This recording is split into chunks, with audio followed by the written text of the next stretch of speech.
BB-8, Rogue One est sorti au cinéma. Est-ce que tu penses qu'il faut en parler? BB-8 a dit oui, alors on va en parler.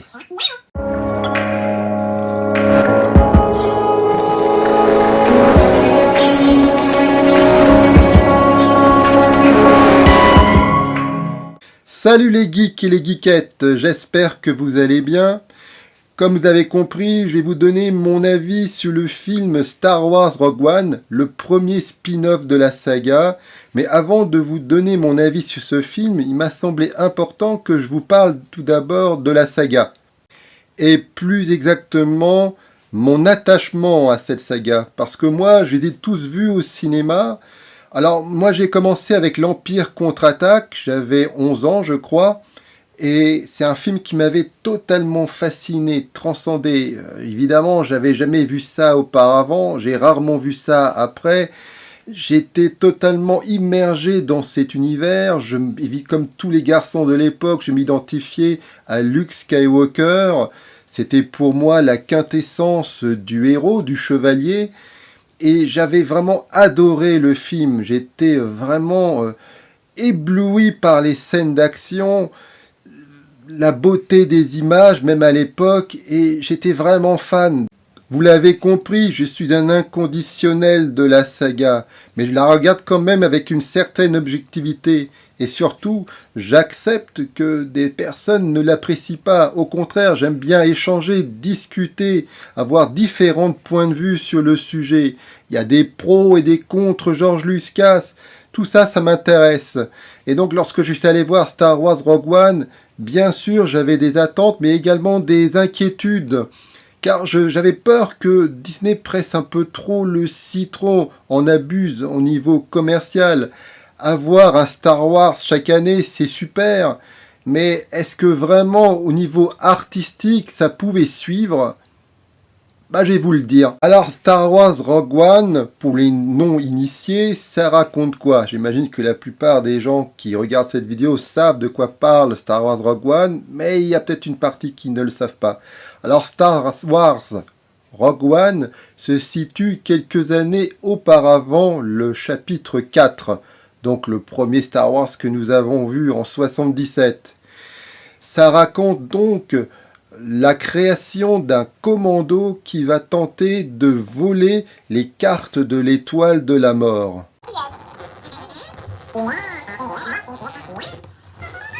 Tiens, BB-8 commence à s'animer. Bon. Bon, revenons à nos moutons et notamment à Star Wars Rogue One. Alors, qui a réalisé le film? C'est Gareth Edwards. Gareth Edwards, il avait réalisé auparavant Monstres et Godzilla, deux films que j'avais déjà pas mal appréciés. D'abord, ils étaient vraiment très efficaces au niveau de la mise en scène. Il y avait vraiment une sorte de mise en scène vraiment élégante dans ces films-là. Et il y avait surtout un point de vue. On sentait un auteur derrière la caméra. Et notamment dans Godzilla, où il a pris vraiment des gros risques avec ce film. D'ailleurs, certains spectateurs lui ont reproché, par exemple, il filmait pas les monstres dans leur globalité. On avait surtout le point de vue des personnages qui regardaient les monstres. Donc on voyait les monstres partie par partie. C'était très risqué. On les voyait pas souvent dans le film. Et pour un gros blockbuster comme ça, c'était très risqué. C'était carrément l'inverse de ce qu'avait fait Emmerich avec son Godzilla à lui, avec Jean Reno. Et ça, j'avais vraiment apprécié. C'était vraiment pour moi un grand spectacle intelligent. Et j'espérais retrouver ce point de vue-là, ce point de vue d'auteur, on va dire, avec Rogue One. Et je l'ai trouvé. Malgré un cahier des charges important, un budget faramineux, une pression constante, Gareth Edwards a réussi là encore à imposer son point de vue.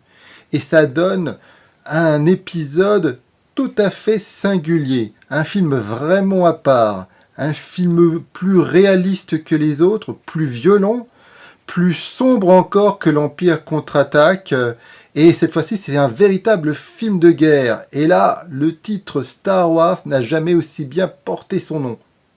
C'est vrai qu'on est plus proche ici de l'ambiance des 12 salopards, ou des canons de Navarone, que de la menace fantôme ou de l'attaque des clones. On est vraiment dans un film de guerre, parfois très brutal, et qui surprend vraiment. C'est plus vraiment une œuvre familiale.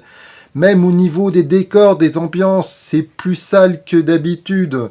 C'est vraiment une œuvre à part. Et là, on peut dire que c'est vraiment un film d'auteur.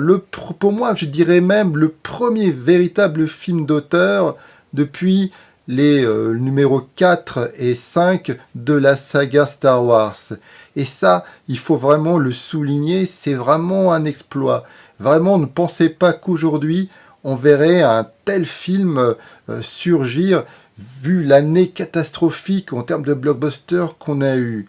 Mais ne vous inquiétez pas, même si ça reste un film guerrier assez brutal, l'émotion est toujours là, notamment via le personnage, l'héroïne du film, incarnée par l'actrice Felicity Jones, et qui incarne là un personnage meurtri, et c'est elle qui va mener le combat. Comme quoi, dans la saga Star Wars, les personnages féminins sont vraiment essentiels.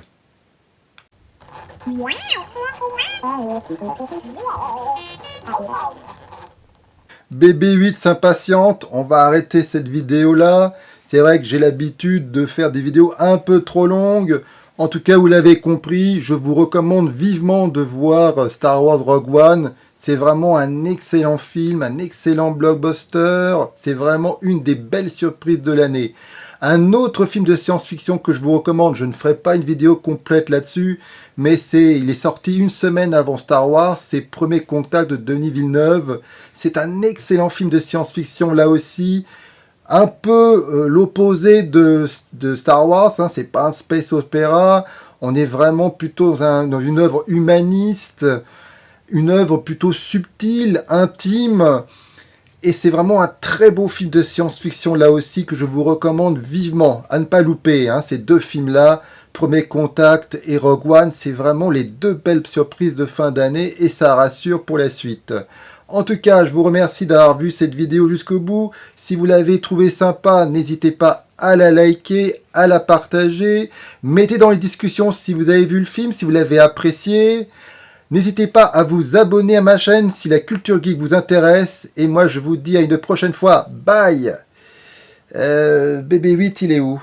Je l'ai entendu partir. Il est où? BB8. Je crois qu'il est parti derrière moi.